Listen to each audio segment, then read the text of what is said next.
El año pasado se estrenó la película Huachicolero, ganó mejor nuevo director en el Festival de Tribeca, posteriormente se estrenó en Guanajuato y tuve la oportunidad de ver la película cuando la estrenó el Festival Mórbido de Cine en la Ciudad de México. Tengo el gusto de introducir a uno de sus productores, Joshua Sobel.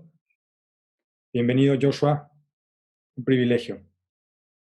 Hola, Juan Carlos. Muchas gracias. I'm going to speak in English because it's much more comfortable for me. I think I can get my point across that much easier. But I'm very gracious and grateful to be here with you today. Thank you, Josh. ¿Por qué Huachicolero? ¿Por qué México? The short answer is Edgar Nito. For me, the story comes first, obviously, but with the story is the people who tell it. And I'll never forget meeting Edgar. I had worked on another Mexican film with a filmmaker by the name of Adrian Garcia Bagliano, and we were touring the film, playing the festivals, and I was introduced to Edgar very casually, and he had a film that he was pitching, and I told him, send it to me. I'd love to take a look at it. He sent me this really high-octane action adventure film that was supposed to be his opera prima, his first film, and it just seemed a little bit out of scope and unrealistic with the guy that I knew. So I told him, this one wasn't for me, but maybe if you find something that's a little bit more,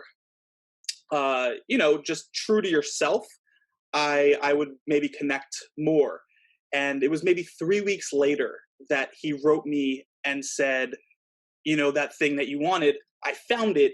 It's about guys who steal gasoline out of the side of refineries and sell it on the black market. And that was something that I'd never heard of before.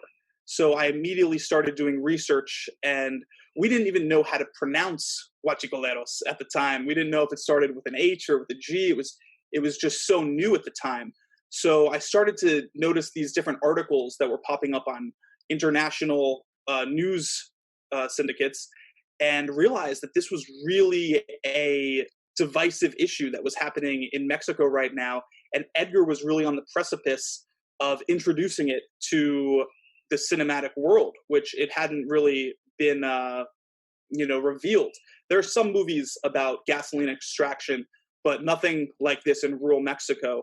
So I became very excited and enthusiastic about the idea from Edgar once he connected it with his hometown of Irapuato, and was just taking stories that his friends who were different farmers in the area were kind of telling him, and bringing it into a universal understanding so that this could be an idea that was introduced into a larger audience as a universal film. ¿Cuál fue tu experiencia de trabajar en México y en una película mexicana?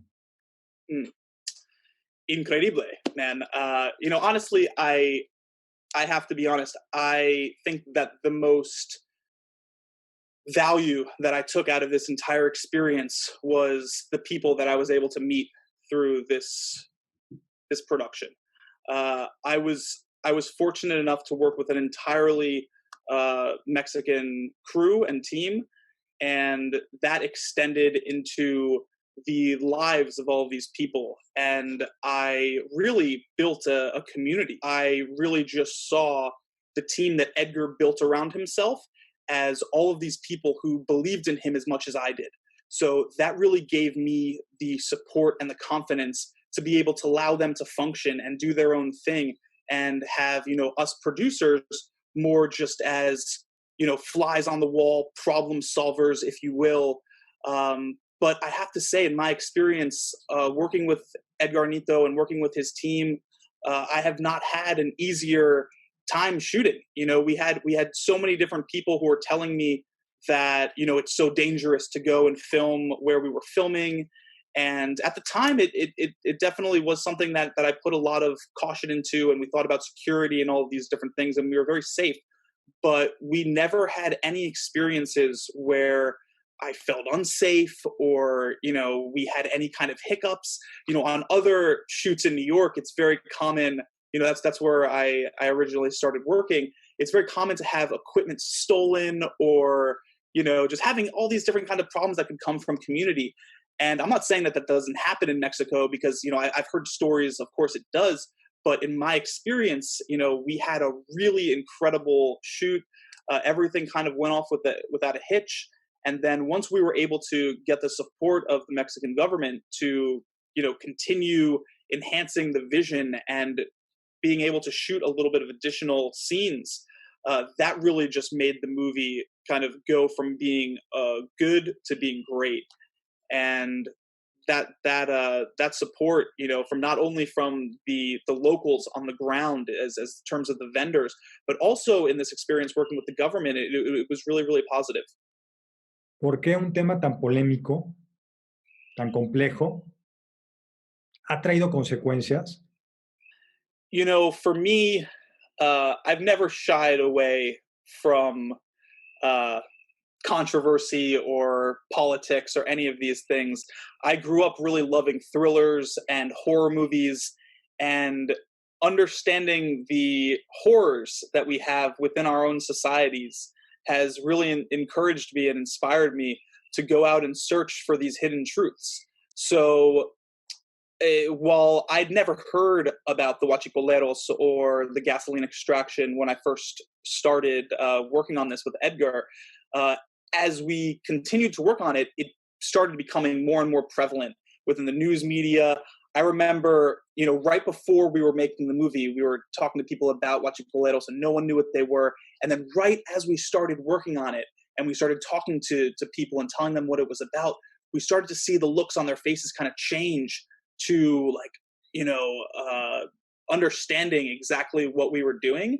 And at that point, I started to realize that we had our finger on something, or Edgar did, but I didn't realize it was going to be as controversial or as political as the situation continued to unfold.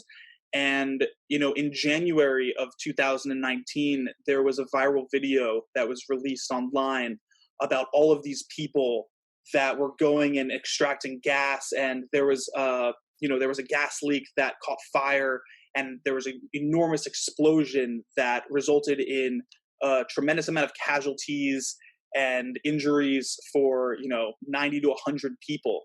And that was like the first time that everyone started looking at the huachicolero situation as something that is as dangerous as it was, and started to look at us as the filmmakers who made a film about huachicoleros as almost like we were trying to exploit this tragedy, this really terrible accident.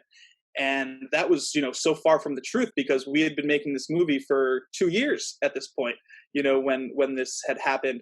So a lot of people were polarized to the idea of us making this kind of movie, thinking that it was divisively inspired by this tragedy.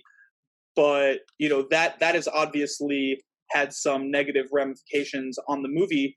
But it, like any independent production, it's had to leap over hurdles and traverse different obstacles in order to find a release window.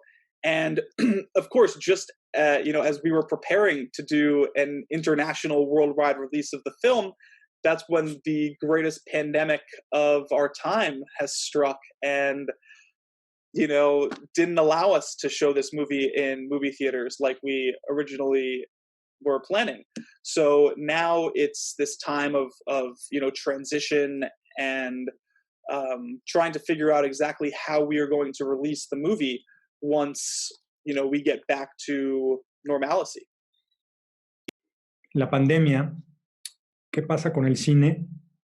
¿Qué consecuencias ha traído en la industria del cine? ¿Cómo ves esa industria del cine? ¿Qué va a pasar con esa industria del cine? Yeah, I'm optimistic about the future of cinema, to be completely honest with you, because I don't think storytelling is going anywhere.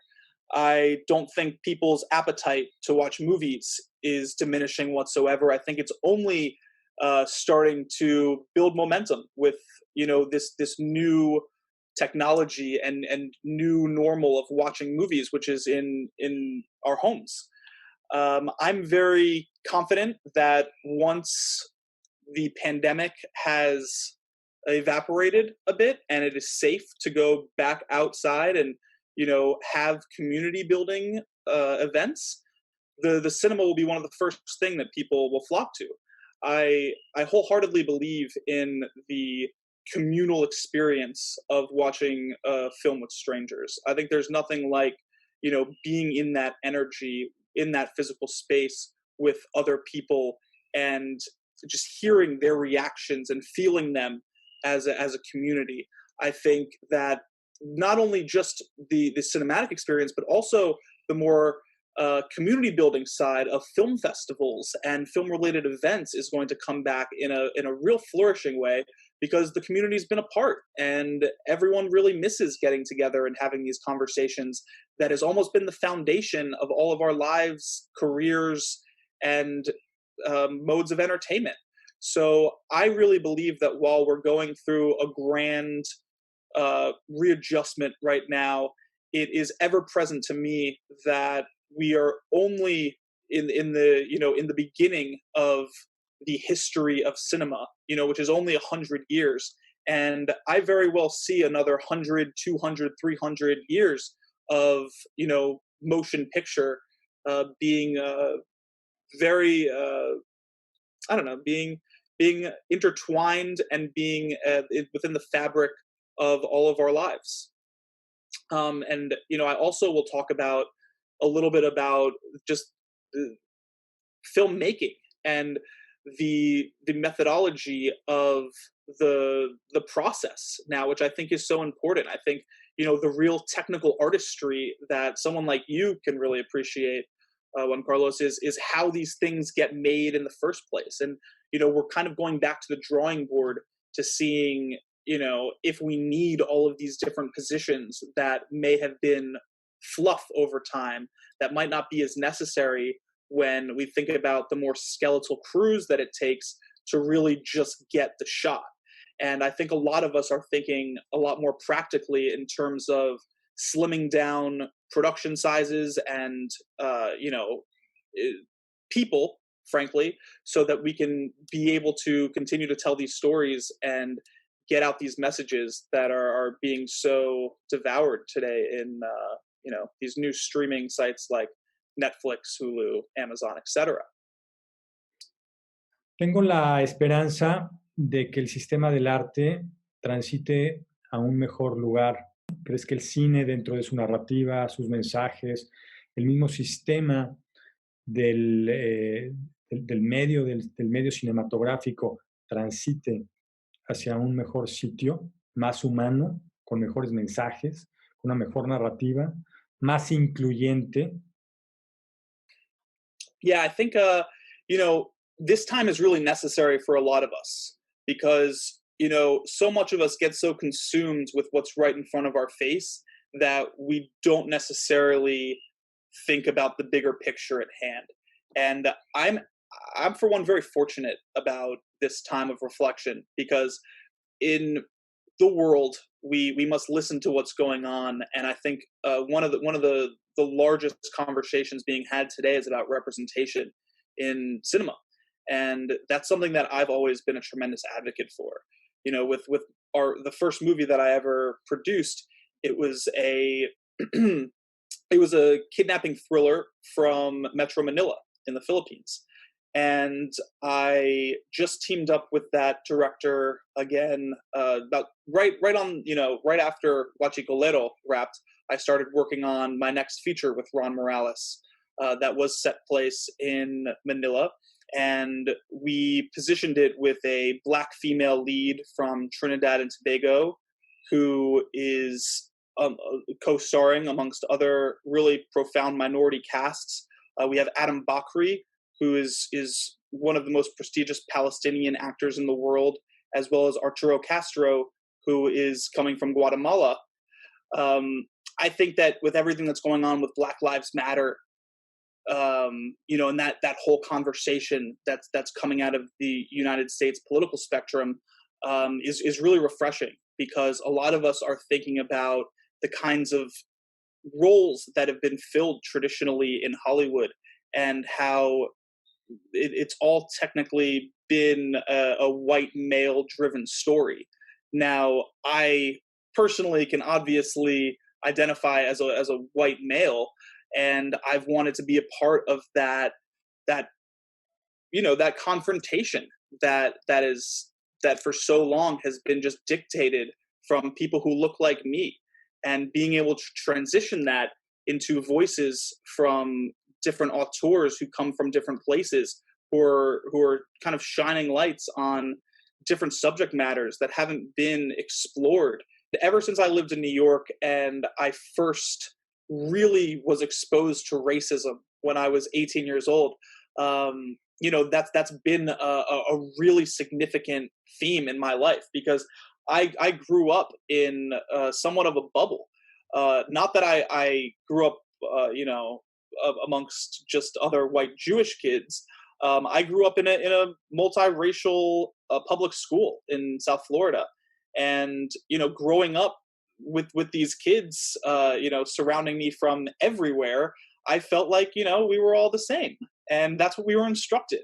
But when I moved out of this bubble of South Florida and I came to New York and really understood the spectrum of humanity and injustice, and I started to see things like happening to my friends firsthand, I started to really realize that I could be in a position to be a loudspeaker and to start to talk with other people and make art that deals with some of these subject matters and themes that now are becoming the norm, which is so great. I'm so proud and pleased to see these kind of new filmmakers who are coming to the table, both men and women, and trans, and everyone who feels able to be a storyteller is now being taken seriously. And those are kind of the voices that I'm looking forward to collaborate with for the future. Josh, personas, producto y proceso. Yeah, Juan Carlos, to me that's everything, man. That is my fundamental deciding factor in who I'm going to be collaborating with and who I'm going to be taking seriously in the art world. And I was fortunate enough to go to my schooling, my university at Pratt Institute in New York, which is an art school. It's a fine arts school. And I grew up around all of these different interdisciplinary artists, and they all were pretty much doing the same thing, according to me. They were the people that I gravitated towards were first and foremost exemplary people in and of themselves. They were well-spoken. They held themselves with a certain energy that I wanted to be around, that I gravitated towards, and just wholeheartedly felt good around. And then as I'm speaking to these people, beginning to understand the process and the why. Why were they constructing whatever was set before me, and how did they get there? I think that's so important, and that's why someone like you and I have became friends from such different backgrounds. We both care so much about the process.